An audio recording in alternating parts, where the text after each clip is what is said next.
Hello साहब, तिवारी जी के यहाँ से बोल रहा हूँ। अच्छा बताइए। सीए आपके, उन्होंने मेरे को बताया था कि मैं आपको थोड़ा सा फोन करके इन्फॉर्म कर दूंगा। साहब, टाइम है आपके पास? करी तो बात हुई थी तिवारी जी से मेरी, वो बता रहे थे टीडीएस वगैरह के नहीं, बारे में। टीडीएस का तो हो गया, टीडीएस का हो गया। मैं आपको सिर्फ इन्फॉर्म, अभी आपकी बुक देख रहा था मैं, तो तिवारी जी बता रहे थे सीए, वो कह रहे थे कि मैं थोड़ा सा आपको बता दूं। जी जी बताइए। क्योंकि वो ऐसा है ना, टैक्स वैक्स का फिर काम फिर लटक गया था सर। नहीं बताइए। 30% टैक्स ये तो पे कर दिया सर हमने आपका, ठीक है सर। जी जी। 10% टीडीएस भी आपका, तिवारी जी ने कहा था टीडीएस। हाँ तो ये तो पता ही है, मेरे को बता दिया था उन्होंने। इसके दो ना फायदे बता रहा था इसको मैं आपके। तो सर 30% जो टैक्स कटा है आपका, क्योंकि सर आपका स्लैब जो है वो 12 लाख से ऊपर है, तो 30% टैक्स कटने का फायदा ये है सर, कम से कम कल को इनकम टैक्स का डंडा तो नहीं होगा। और जो सही है, ये 10% टीडीएस भी आपने इसलिए काटा कि कल को आपको कोई प्रॉब्लम ना हो, ठीक है ना। तो सर ये दो फायदे हो गए, मतलब इनकम टैक्स के डंडे से बच गए, दूसरा ये टीडीएस के भी डंडे से बच गए। क्या कहना चाह रहे हो? ये तो मुझे भी पता है। नहीं, मैं नहीं, कम से कम इस जिम्मेदारी से बच गए ना।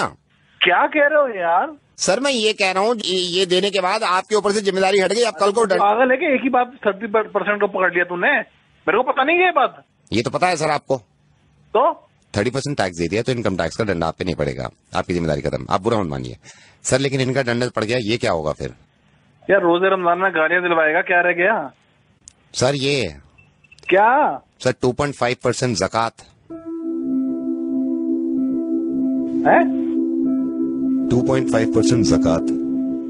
साहब मैं माजरत चाहूंगा कि रोजे में मैं आपको ज्यादा बुलवा रहा हूँ, लेकिन ये 30% टैक्स दे दिया आपने, जो कि बहुत अच्छी बात है, क्योंकि एक उसूल है हिंदुस्तान का कि आप अगर 12 लाख से ज्यादा कमाते हैं तो 30% टैक्स देंगे, और देने के बाद मुतमईन हो जाते हैं इस बात से कि अब कोई जिम्मेदारी आपकी नहीं है, ना ही किसी चीज की पेनल्टी पड़ेगी। टीडीएस दे देते हैं आप 10%, साहब 2.5%, वो भी आपकी इनकम पे नहीं, आपकी सेविंग पे, सिर्फ 2.5% ज़कात, जो कि आप नहीं देते हैं। आप बिल्कुल ये मत समझिएगा कि मैं इस चीज के लिए शर्मिंदा करना चाह रहा हूं आपको, मैं नाम तक नहीं बता रहा हूं भाई। मैं सिर्फ ये कहना चाह रहा हूं कि अगर आप इनकम टैक्स नहीं देंगे तो उससे जाती तौर पर किसी एक इंसान को परेशानी नहीं होगी, वो हमारे मुल्क की तरक्की के आड़े आता है। लेकिन अगर ज़कात नहीं देंगे, वो भी सिर्फ 2.5%, कोई ना कोई तो अल्लाह ताला ने आप में ये बात देखी होगी, सलाहियत देखी होगी कि ये एक ऐसा बंदा है मेरा जिसको मैं इतना दूं, इतना नवाजूं, और अल्लाह ताला को पूरी उम्मीद होगी देने से पहले कि ये इंशाअल्लाह उस पैसे में से ज़कात निकालेगा और उन लोगों की मदद करेगा जो मुस्तहिक हैं, जो परेशान हैं, और खास तौर से इस महीने में, जिस महीने में ज्यादा से ज्यादा निकालना चाहिए। मैं माफी चाहूंगा सबसे पहले कि मैं इस तरह आपको फोन कर रहा हूँ।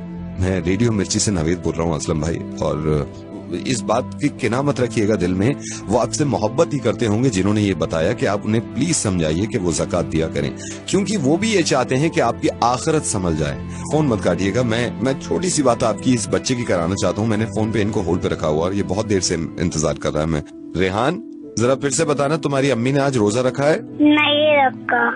रेहान, क्यों नहीं रखा रोजा उन्होंने? क्योंकि मेरी अम्मी बीमार है। तो तुम्हारे अब्बू क्यों नहीं इलाज कराते तुम्हारी अम्मी का, ताकि वो रोजे रख सकें? मेरे अब्बू के पास पैसे नहीं है। ये जो बच्चा है, इनकी वालदा को कैंसर है। इनकी वालदा रोजे यूं नहीं रख सकती क्योंकि ये बीमार हैं। बीमार इसलिए हैं क्योंकि ये इलाज नहीं करा सकती। इलाज ये इसलिए नहीं करा रही क्योंकि इनके पास पैसे नहीं है। पैसे इसलिए नहीं है इनके पास भाई क्योंकि हम ज़कात नहीं देते हैं। बहुत मुमकिन था ये कि हम हॉस्पिटल के बाहर अपनी वालदा के साथ बीमार पड़े होते और हम इंतजार कर रहे होते कि कोई ज़कात दे, और इनके वालिद यहां बैठे होते जहां पे आप हैं, और ये अगर ज़कात ना देते और हम तक ना पहुंचती तो कैसा लगता? आपके माशाल्लाह 2 मासूम बहुत प्यारे बच्चे हैं, और मैं ये दुआ करूंगा कि इंशाल्लाह बहुत लंबी उम्र हो उनकी और बहुत तरक्की करें वो। टैक्स नहीं देते हम तो कितना घबरा जाते हैं कि नोटिस आ जाएगा इनकम टैक्स की तरफ से। ज़कात नहीं देते हम तो जिसकी माफी नहीं है और उस नोटिस का कोई बदल नहीं होगा।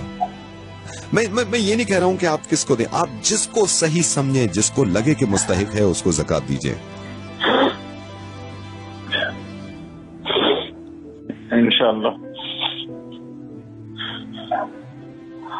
ज़कात जरूर दूंगा, और इस बच्चे को अगर जरूरत हो किसी चीज की तो मुझे जरूर बताइए। इस बच्चे को आप जरूरत नहीं है, इस बच्चे तक पहुंच गया, लेकिन हमारे ही हिंदुस्तान में बहुत सारे बच्चे ऐसे हैं जो इंतजार कर रहे हैं हमारी ज़कात का। अल्लाह ताला अजर दे आपको इस चीज का, आपने अपनी जिम्मेदारी पूरी करी। एक जिम्मेदारी आपकी बन जाती है। ये जो आपने सुना है इस चीज को दूसरों तक पहुंचाइएगा और यकीन मानिए इस बात का कि इतने अच्छे कौम में लोग हैं, उनके दिल इतने अच्छे हैं, कहीं ना कहीं वो या तो भूल जाते हैं या थोड़ा सा मिसगाइड हो जाते हैं। इंशाल्लाह जरूर लोग एक दूसरे की मदद करेंगे और ज़कात निकालेंगे। मैं इंशाल्लाह फिर आपसे बात करूंगा। अल्लाह हाफिज।